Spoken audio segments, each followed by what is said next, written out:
안녕하십니까. 오늘은 8월 31일 화요일 아침입니다. 8월도 마지막입니다. 이제 내일이면 이제 9월 달이 되고 9월 달이 되면 이제 초가을에 접어든다고 봐야 되겠습니다. 8월 31일 화요일 아침 경제 시사에서를 시작하겠습니다.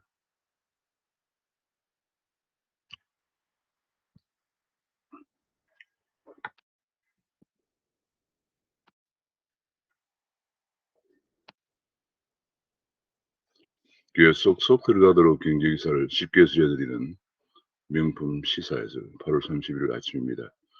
구독과 알림 설정을 부탁드립니다.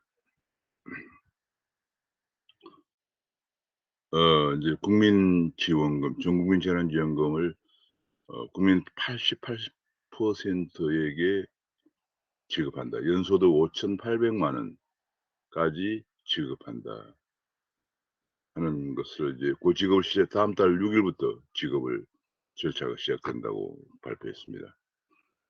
1인 가구 건보료가 17만 원 이하면 재난금 지급 대상이 된다. 내달 6일에 대상을 조회하고 5차 재난지원금 내달 7일부터 지급한다고 발표를 했습니다.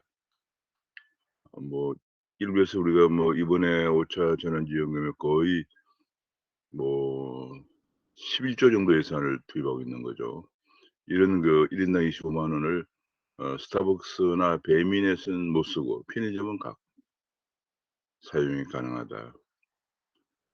어 그런 보도를 발표했고요. 금년 말이면 자동적으로 한도가 소멸된다는, 금년 말까지는 다 써야 한다는 얘기죠. 금리를 인상하고 지금 돈이 너무 많이 풀려서 오히려 돈을 하는 그런 긴축 속에서 11조 원 돈을 푼다. 정책의 엇박자가 우려된다 하는 우려되고, 또 국민의 88%는 받고 12%는 받지 못하는 형평성 논란도 제기되고 있다는 얘기고, 물가가 2%대 오른 물가가 더 악영향을 받을 우려가 크다 하는 그런 지적이 전문가들에서 나오고 있습니다. 물가 잡겠다고 금리 올리면서 또 11조 원 지원금 풀면 어떻게 하나, 효과 있겠나, 이런 얘기가 지금 지적이 되고 있고요. 그런 건 또 지역화폐도, 또 추석이 다가오니까 지역화폐도 엄청나게 찍어댑니다. 올해 15조 원어치를 찍는다, 그런 얘기입니다. 지역화폐가 2017년 하더라도 3천억 정도였는데 2019년에 3조 원으로 10배나 늘어난 다음에 작년에는 13조 원으로 껑충 뛴 다음에 올해는 15조 원어치를 찍는다. 이 지역화폐라는 게 뭐 거의 지금 현재 본래는 지역화폐라는 것이 블록체인 기반으로 지역에서 봉사활동을 하거나 하는 경우에 코인을 지급해서 그것을 지역 내에 쓰도록 프로그램화된 그런 걸 지역화폐라고 하는데, 우리나라 지역화폐는 완전히 쿠폰 같은 것으로 변질되고 있습니다.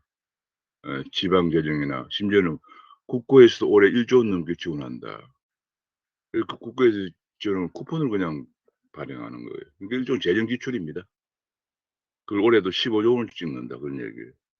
뭐 재정 남발은 끝이 없습니다. 지금 현재 2017년 문현연구 출마할 당시에도 3천억, 2016년 1160억 정도였는데 그것이 2019년에 3조 2천억으로 10배 증가한 다음에 작년에는 10조 원이나 크게 증가해요. 13조 3천억을 발행한 다음에 올해는 15조 원을 찍는다.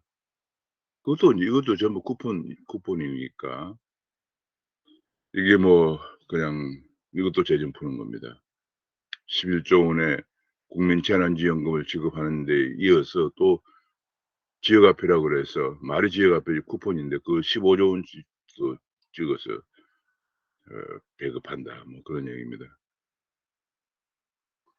참 우리나라의 본래 좌파 정권이라고 하는 것이 이렇게 파퓰리즘 정권이라는 것을 여실히 보여주고 있습니다. 한쪽에서는 물가가 오르고 집값이 오르고 하니까 긴축을 하기 위해서 경기도 지금 안 좋은데도 불구하고 금리를 올리고 있는데 11조 원의 재난지원금을 풀고 15조 원의 또 지역화폐를 풀고, 또 뭐 얼마 전에는 홍남기 부총리는 특별 청년 대책이라고 해서 20조 원을 푼다고 발표했습니다. 그야말로 돈 풀기에 중독이 되어 있는 것 같습니다. 뭐 선거를 앞두고 마구 그냥 공공연한 매표 행위라고 봐야 되겠죠. 그런 가운데 또 그런가 하면은 금융권에서는 대출을 통제합니다. 가계부채가 증가하니까.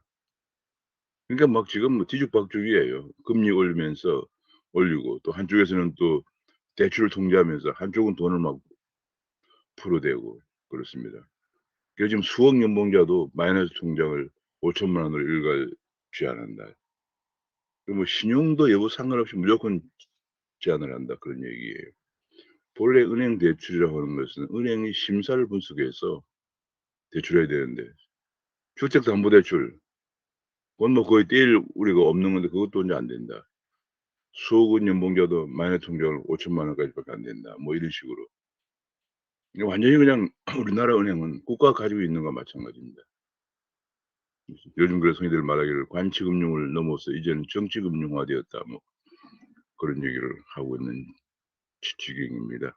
대출 절벽 만들고 추석 전 돈 뿌리는 두 얼굴의 포퓰리즘 이런 비판도 실리고 있습니다.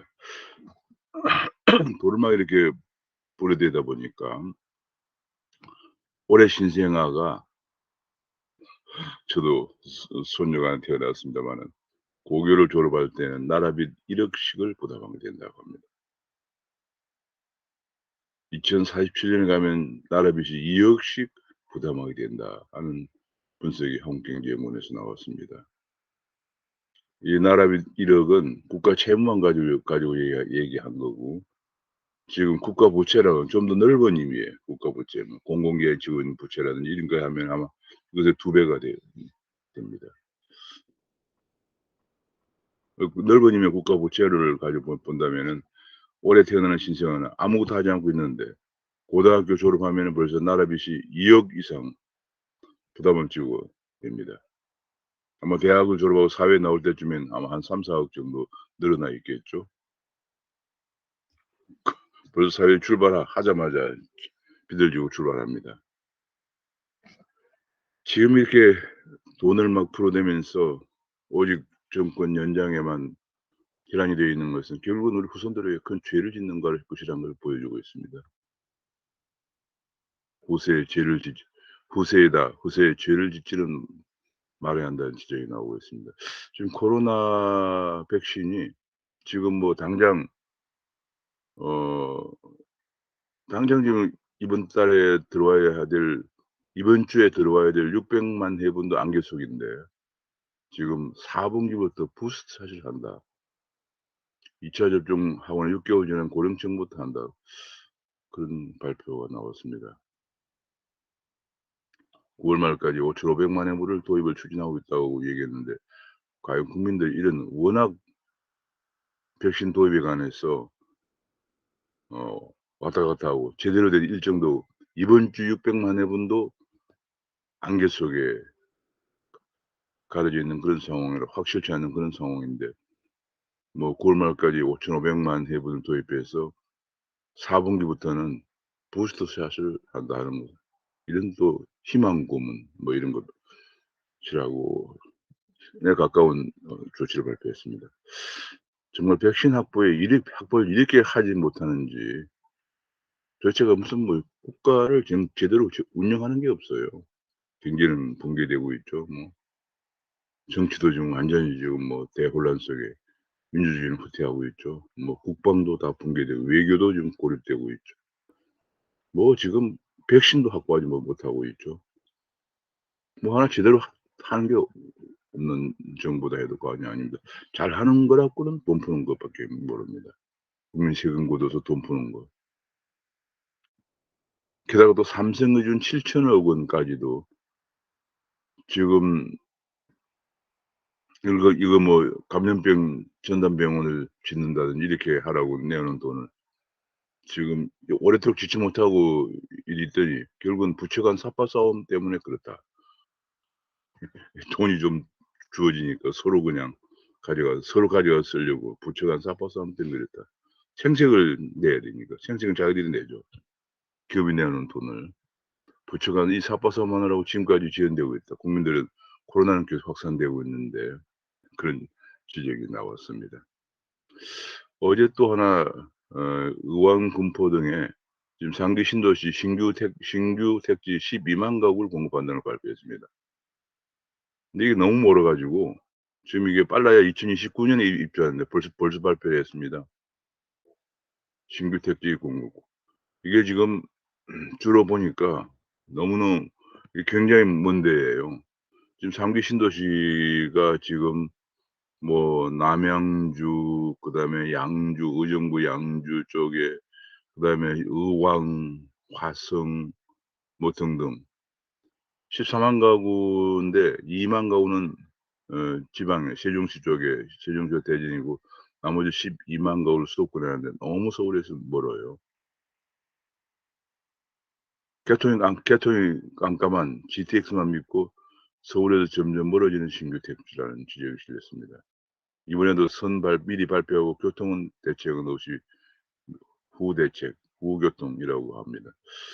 그러니까 이게 지금 신도시가 더 멀어져서 입지 여건이 떨어져서 과연 서울 수요를 흡수할지 의문이다 이런 얘기입니다. 지금 이게 예를 들어서 저 화성 뭐 봉담 이런 데서 동탄도 지금 동탄 밑에 뭐 이런 데 서울에 출근하려면 이게 도대체 2 시간씩 걸립니다. 2 시간 가지고도 안 돼요. 제가 이 근처 요보다 더 가까운 지역에 있는 분들이 옛날에 제가 직장 다닐 때 하소연을 들은 적이 있는데 보통 6 시에 집에 나와야 된다고 합니다.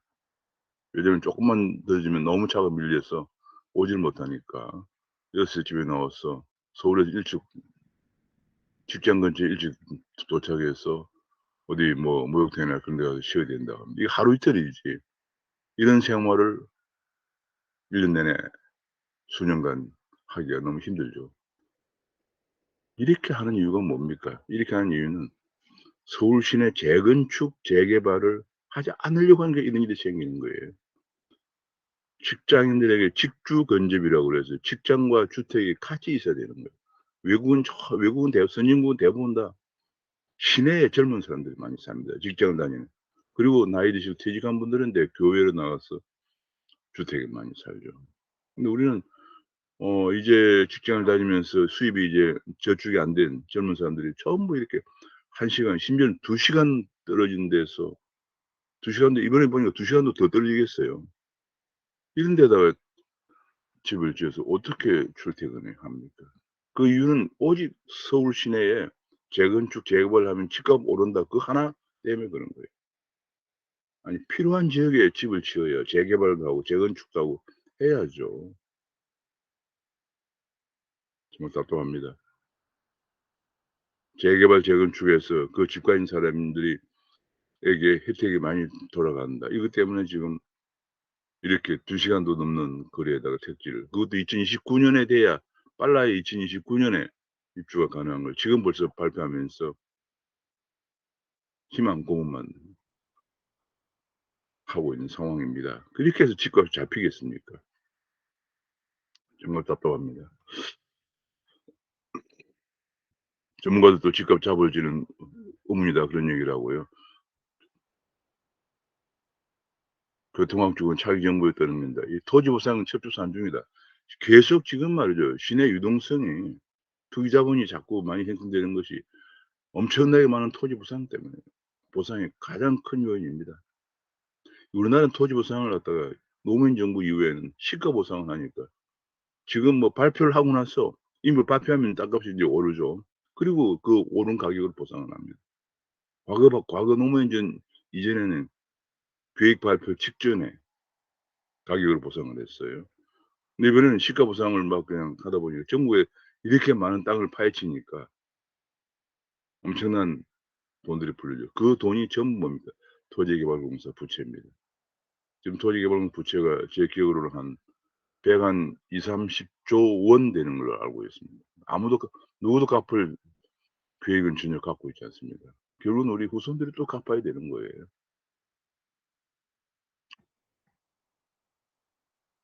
이번에는 그래서 아마 LG 사태가 없도록 투기 조사를 했다고 하는데 어 해 보니까 공무원 투기 정황은 없다 하지만은 결국은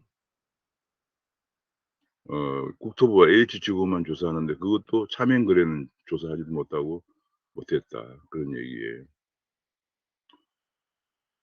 실거래 32,000 건을 살폈는데 공직자 투기는 제로다. 차명은 손도 못 대고 공직자 투기는 없다라고 발표했습니다. 이거 누가 믿을 수 있겠습니까?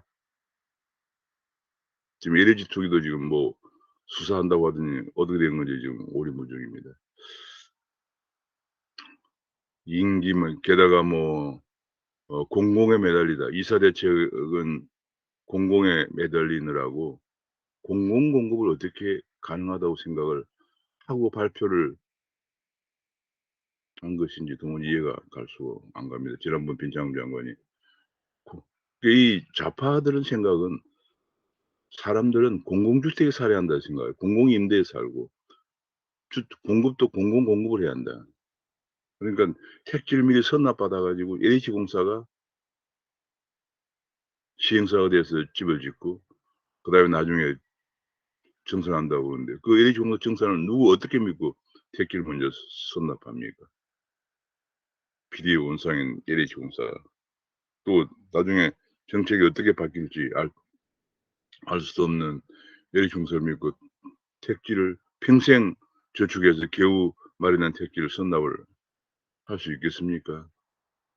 이런 대책을 가능한 대책이라고 이사 대책이라고 해서 내놓으면 안 되죠. 공공공급이 지금 안 되고 있는 상황이죠.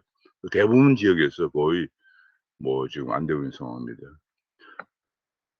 지금 그러다 보니까 이게 지금 뭐 오직 오죽하면 좌파의 마스코트라고도 할 수 있는 경실련의 공동대표까지도 문정부의 경제정책 낙제점은 집값 안정 낙제점이다. 집값 안정을 바란다면 재건축을 쥐약심하려 한다는 주장까지 하고 있습니다. 그건 재건축을 하면 이게 지금 재건축의 큰 문제가 예컨대 30평 아파트를 재건축하면 한 12층쯤 되는 30평 아파트를 한 20층이나 이렇게 올리면은 당연히 한 40평 정도를 분양받을 수가 있죠. 그러면 그 30평 아파트가 원래 재건축 허가가 나면은 40평까지는 아니지만 30한 6-7평 정도 그 시세가 형성이 되는 거예요.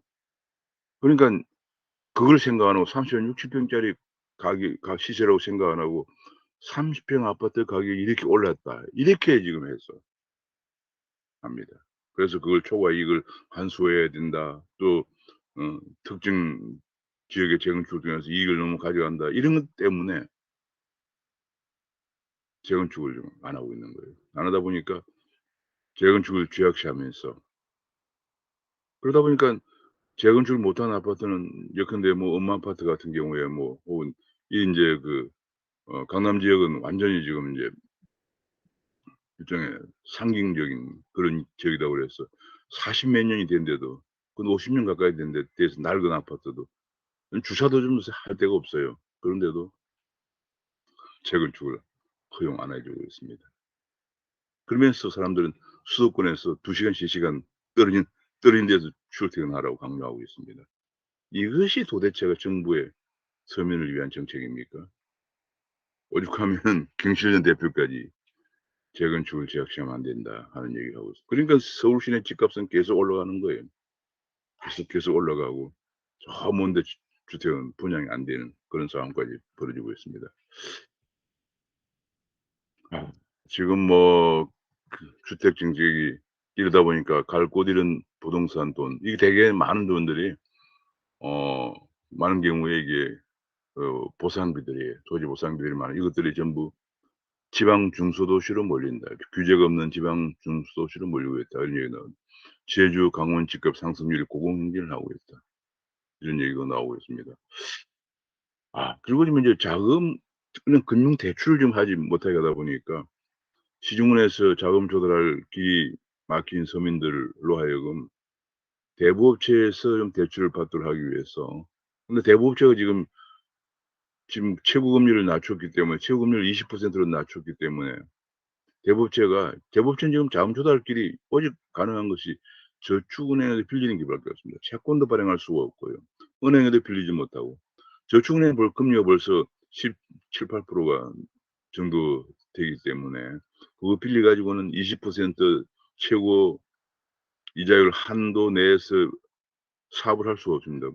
비용도 나가야 되고 하기 때문에 또 대부업체 오는 사람들 부실 비율이 1 금융권에 비해서는 또 부실 비율이 높고 이런 걸 고려하면은 20% 최고금리에서 저축은행에 돈을 빌려 갖고는 영업을 할 수 없죠. 그래서 어제 금융위에서 21개 우수 대부업체라는 걸 선정했어요. 이 21개 우수 대부업체는 은행에서도 돈을 빌릴 수 있는 길을 열어준다 하는 것을 발표했습니다.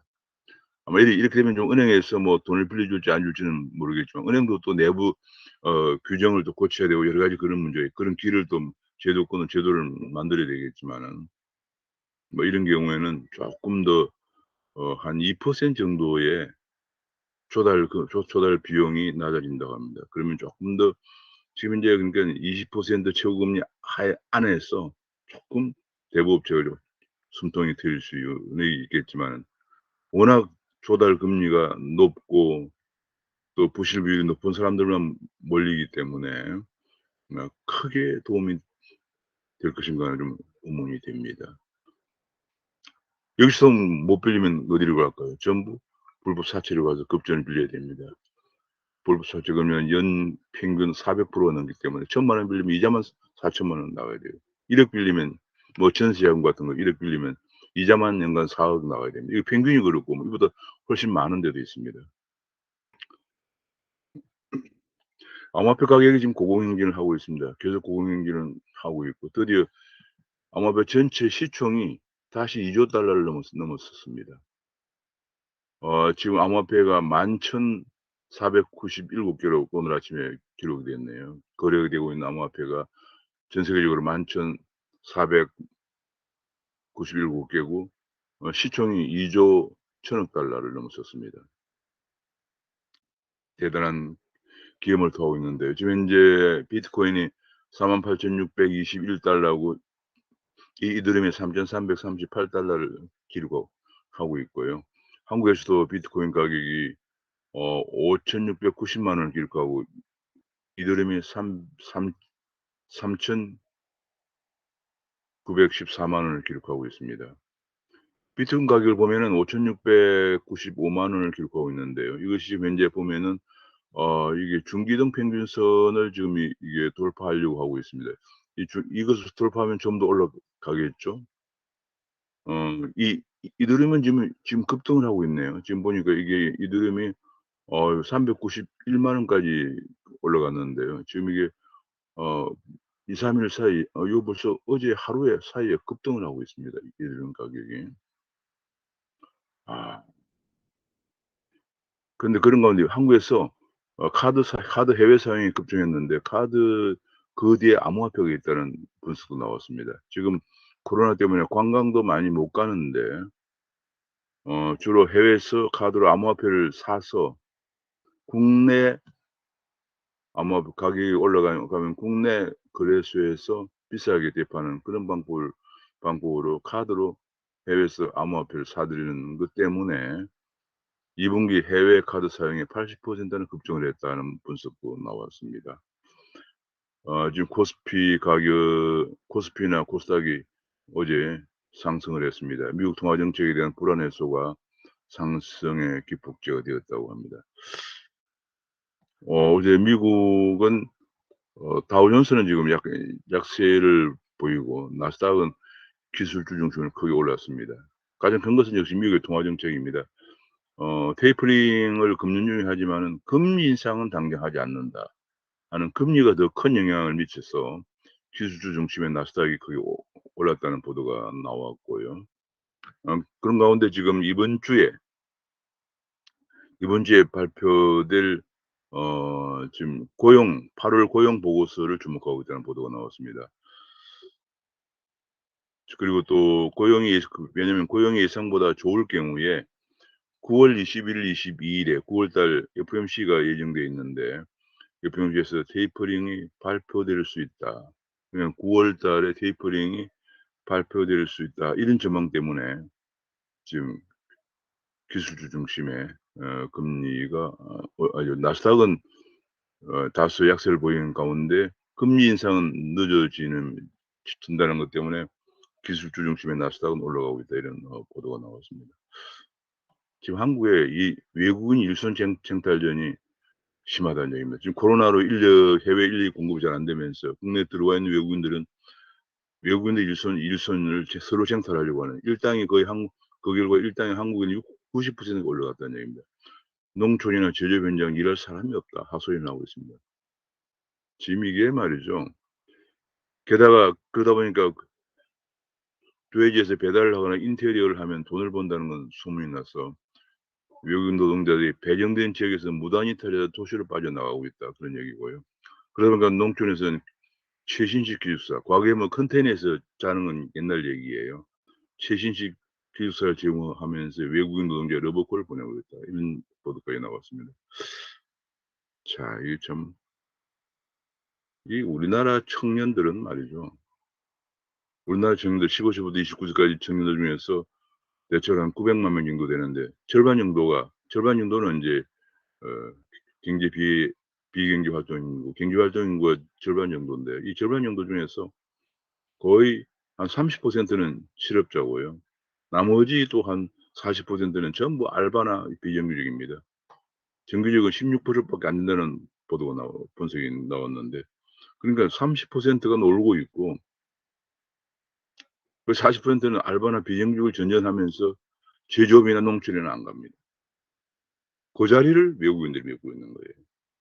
이건 우리 청년들의 근로의식이 좀 상당히 지금 문제가 있는 것이 아닌가 싶기도 하고 그렇다고 그걸 또 문제시만 수도 없는 상황이죠. 그 청년들이 원하는 좋은 일자리를 제공하지 못하는 저 일자리를 만들어낼 수 있도록 기업 투자 환경을 만들어내지 못하는 정책의 잘못과 또 청년들의 근로 의욕 뭐 이런 것들이 다 복합적으로 좀 이런 문제를 유발시키고 있는 것 같습니다.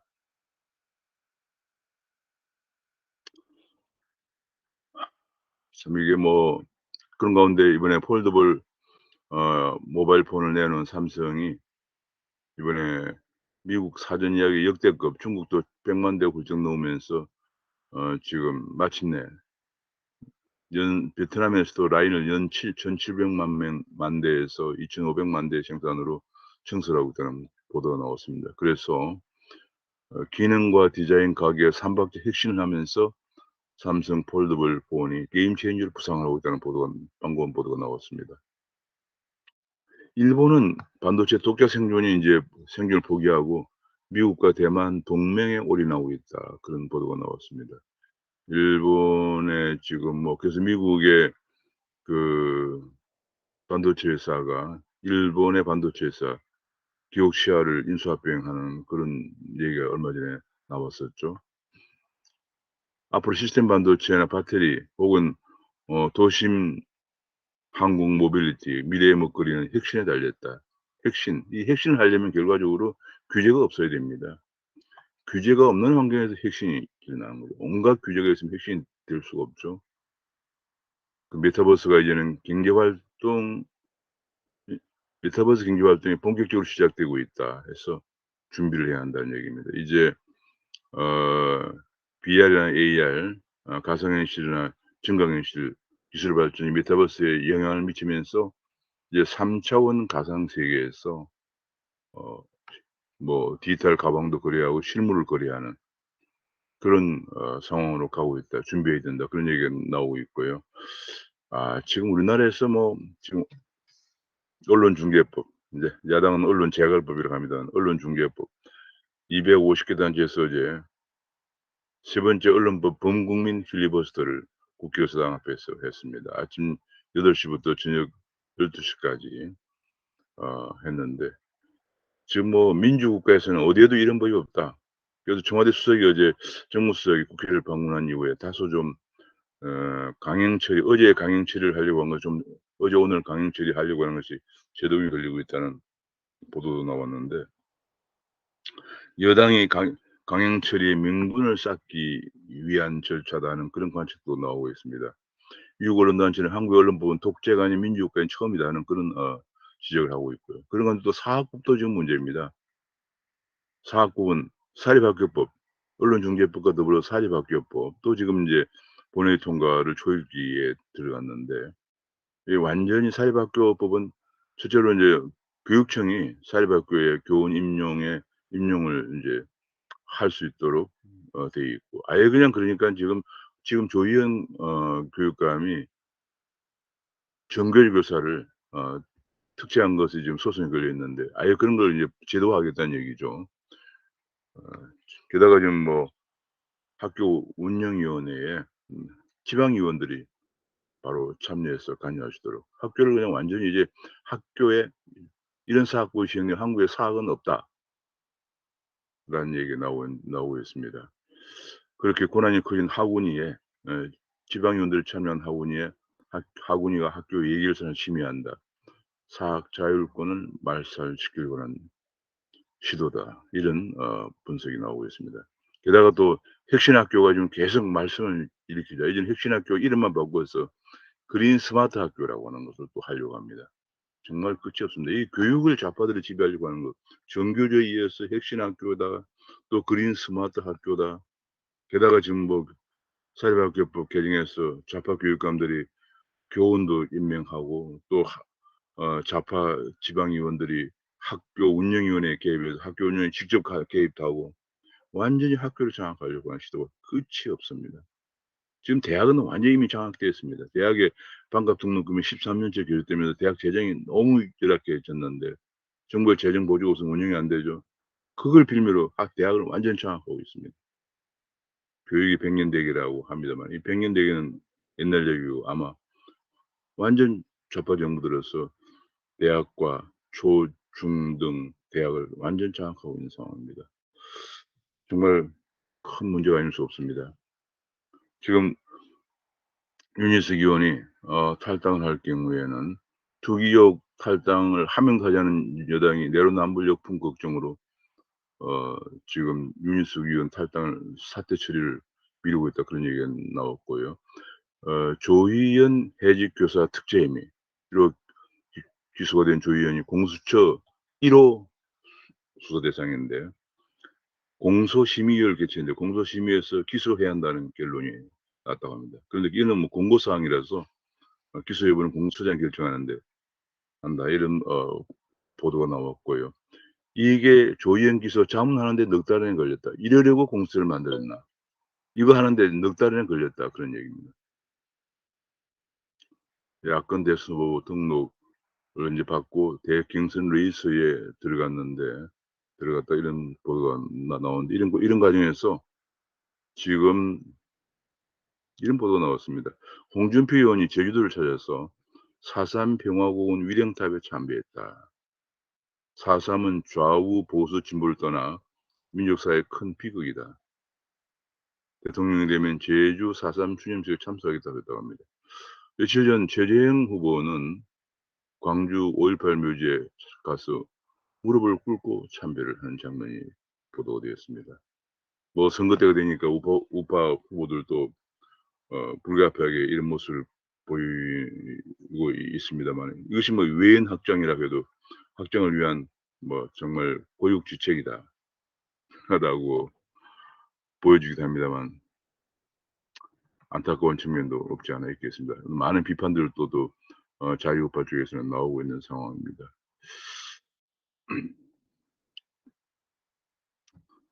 충청 표심에 게다가 또 충청 표심에 세종 의사당법이 여야가 반대 없이 일사천리로 되고 있다. 이 선거 때만 되면 충청도 문제가 항상 불거집니다. 특히 윤석열 후보는 세종시에 대통령 집무실까지 마련하겠다는 그래서 뭐 "행정수도를 완성시키겠다." 이런 얘기까지 했습니다. 지금 뭐 선거가 우리나라의 대선이나 각종 선거가 우리 국가 백년대에 끼치는 피해가 정말 너무 많은 상황입니다. 참 이게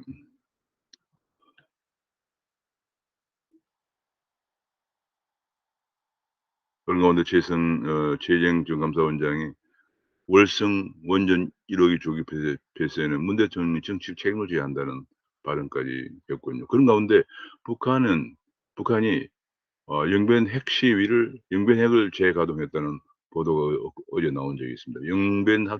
핵을 재가동했다. 바이든을 향해서 핵시위를 하고 있다는 그런 분석이 나왔고요. 영변 원자로 재가동으로 비핵화 시기를 거꾸로 돌리고 있다. 그런 가운데 미 정계에서는 바이든이 북에까지 신경 쓸 여력이 좀 없는 상황이다. 이런 얘기가 나왔는데 우리 정부는 계속 그럼에도 불구하고 대북 지원을 유지한다. 이런 조치를 발표하고 있습니다. 지난 2008년도에 있었던 북 냉각탑 폭발은 쇼였다. 강물로 원자로 시키면 바로 재가동을 들어갔다는 분석이 나왔고요. 문 대통령은 김정은의 비핵화를 믿으라고 했지만 결국은 부도수표가 되었다.